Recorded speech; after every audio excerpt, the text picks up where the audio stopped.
बिस्मिल्लाहिर्रहमानिर्रहीम। एक और अहम मसला कि गला ख़राबी में एंटीबायोटिक्स कितने दिन इस्तेमाल करनी चाहिए। और एक बात तो याद रखें कि हर किस्म के गला ख़राब में एंटीबायोटिक की ज़रूरत नहीं होती।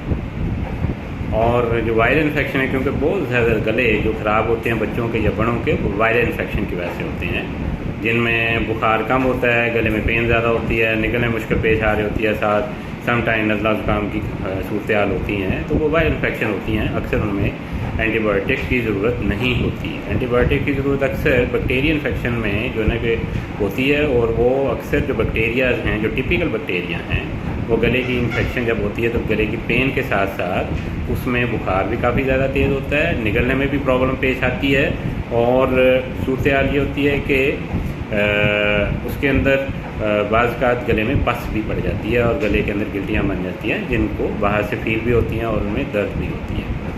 जो कुछ एटिपिकल बैक्टीरिया उनमें हो सकता है कि कफ की कंप्लेन हो लेकिन पेन ना हो, लेकिन बाज़ लोग ये समझ लेते हैं कि शायद हर किस्म के गला ख़राब में खांसी भी होगी। नहीं, लाजमी नहीं है।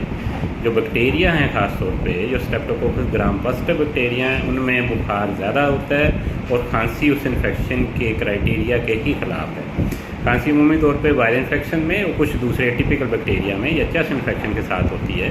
तो इसलिए ये ख्याल रखना चाहिए कि एंटीबायोटिक्स जब फिर यूज़ करें, जो टिपिकल बैक्टीरिया हैं उनके लिए कम से कम 5 से 7 दिन, और एटिपिकल ये समटाइम 5 दिन के लिए, 3 से 5 दिन के लिए भी काफ़ी होती है।